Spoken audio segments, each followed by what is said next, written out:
What I'm about to share with you will benefit you greatly. It's going to save you a whole lot of money, and most importantly, it's going to prevent a whole lot of stress. So listen, grab a pen and a piece of paper.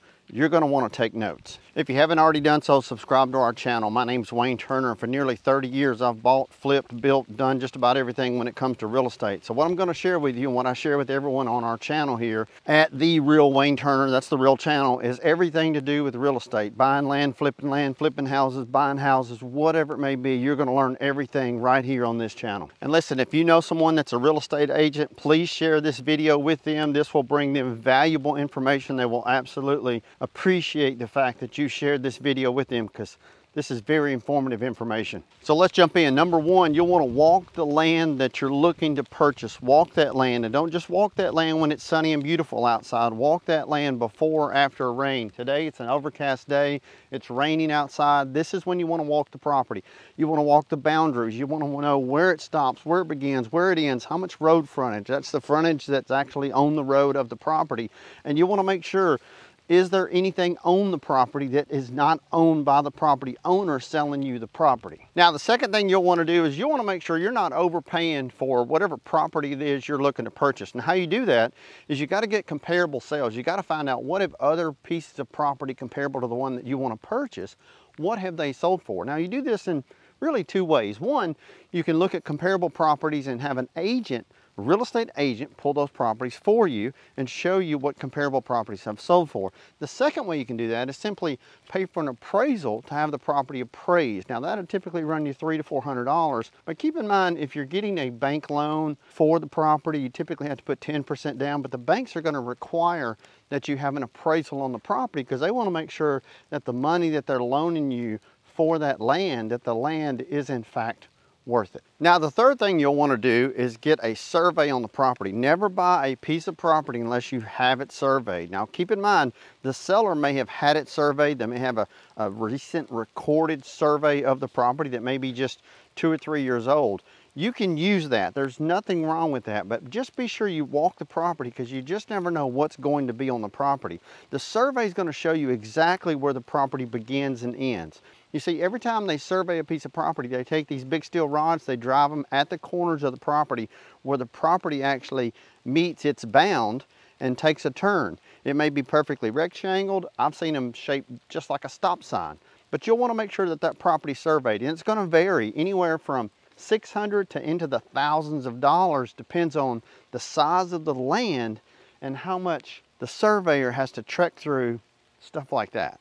Now, it's wet out here. I'm walking some property and it's wet, it's raining, but what you'll want to do is you'll want to make sure that the property that you're looking to purchase is not in a wetlands. And listen, the order that I'm telling you to do these things is the order that you should be doing it to save you money. You want to walk the property, you want to make sure the value's there, you want to make sure it's not in a wetlands, it's not in a flood area, and you do that by simply doing research. You have to do your own research. But FEMA, the Federal Emergency Management Association, they post those things on their website, so you can go and look at that specific property and it will tell you whether or not it's in a wetlands area and even the flood zone of the actual property that you're looking to purchase. So checking for wetlands was number 4. Number 5 is you want to make sure that the property's not in a flood zone.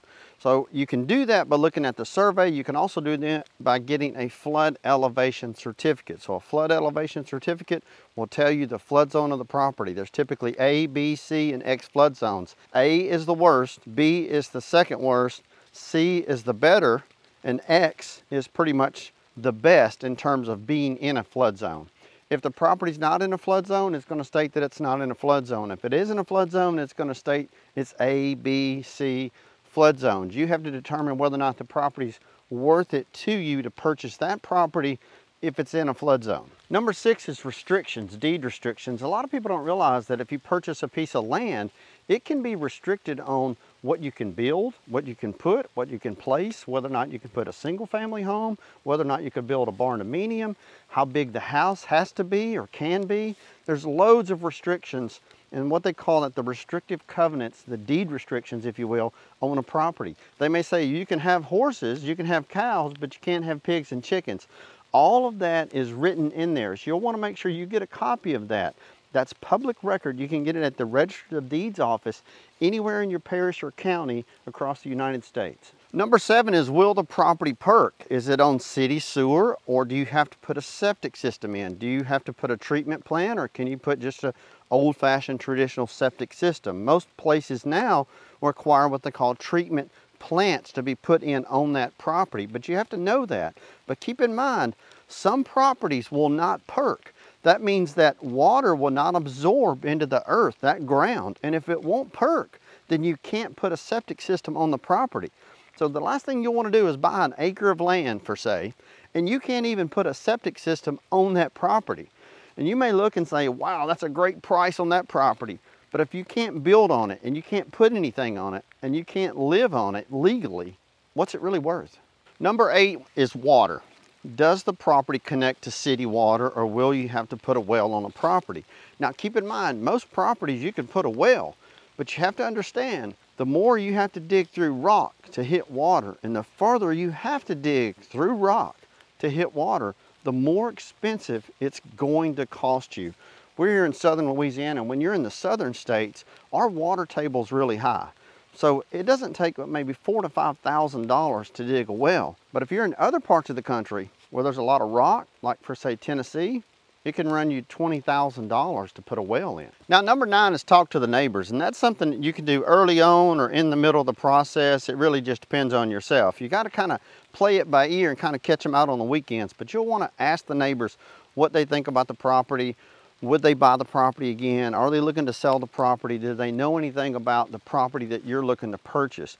You'd be surprised how much information you can get just from talking to neighbors. So look, number 10 is a title policy. Do not buy a piece of property without a title policy. The title policy is going to cover you and the land on the property. That way no one's going to come knocking on your door, come walking on your land and say, hey, you owe me money because I did work on that property.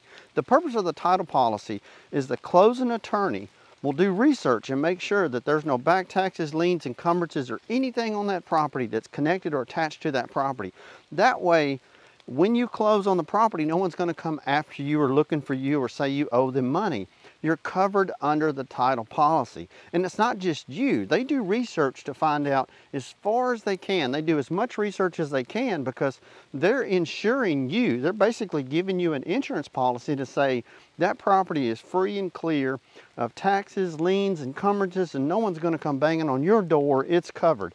It's very inexpensive to purchase this, and it covers you and your property for the life that you own it. You don't pay a monthly premium. It's a one-time fee, and it covers your property for the length of the time that you own it. So there you have it. It's pretty simple. Those are the 10 things that you'll want to know. I hope you wrote those down. If not, go back and watch the video again. Subscribe to our channel if you haven't already done so, because my ultimate goal is to get as much information as I can with people just like yourself so you can make the best informed decision when it comes to real estate.